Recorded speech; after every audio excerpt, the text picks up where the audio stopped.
So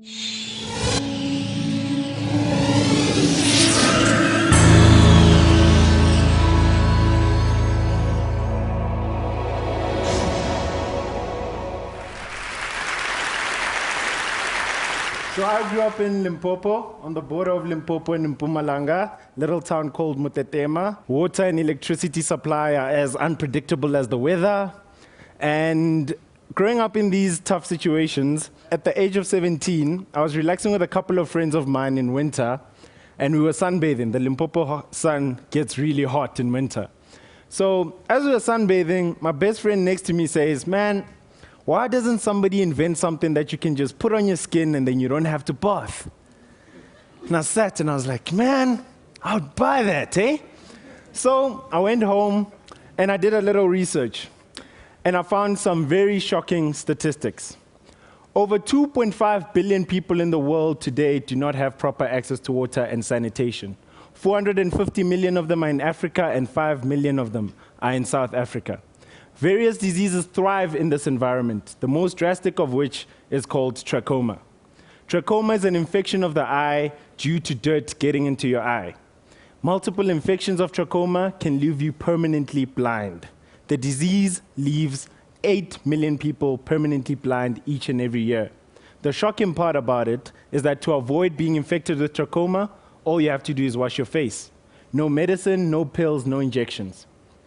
So after seeing these shocking statistics, I thought to myself, okay, even if I'm not just doing it for myself and the fact that I don't want a bath, I at least need to do it to try to save the world.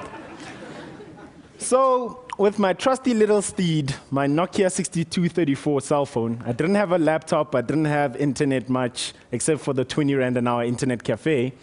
I did research on Wikipedia, on Google about lotions, creams, the compositions, the melting points, the toxicities. I did high school science. And I wrote down a little formula on a piece of paper, and it looked like the KFC special spice, you know? So I was like, okay, so we've got the formula ready. Now we need to get this thing into practice. Fast forward 4 years later, after having written a 40-page business plan on the cell phone, having written my patent on the cell phone, I'm the youngest patent holder in the country, and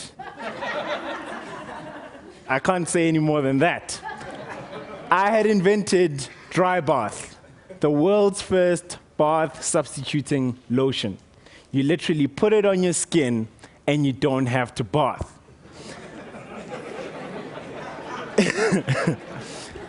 So after having tried to make it work in high school with the limited resources I had, went to university, met a few people, got it into practice, and we have a fully functioning product that's ready to go to the market. It's actually available on the market.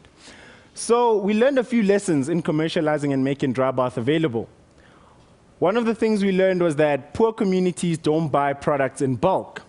They buy products on demand. A person in Alex doesn't buy a box of cigarettes, they buy one cigarette each day, even though it's more expensive. So we package DryBath in these innovative little sachets. You just snap them in half and you squeeze it out. And the cool part is, one sachet substitutes one bath for 5 Rand. After creating that model, we also learned a lot in terms of implementing the product. We realized that even rich kids from the suburbs really want DryBath, at least once a week. Anyway, we realized that we could save 80 million liters of water on average each time they skipped a bath, and also we would save 2 hours a day for kids who are in rural areas, 2 hours more for school, 2 hours more for homework, 2 hours more to just be a kid. After seeing that global impact, we narrowed it down to our key value proposition, which was cleanliness and convenience. DryBath is a rich man's convenience and a poor man's lifesaver. Having put the product into practice, we're actually now on the verge of selling the product onto a multinational to take it to the retail market. And one question I have for the audience today is, on the gravel roads of Limpopo, with an allowance of 50 Rand a week, I came up with a way for the world not to bath. What's stopping you? I'm not done yet. I'm not done yet. And another key thing that I learned a lot throughout this whole process, last year Google named me as one of the brightest young minds in the world. I'm also currently the best student entrepreneur in the world, the first African to get that accolade. And one thing that really puzzles me is I did all of this just because I didn't want to bath. Thank you.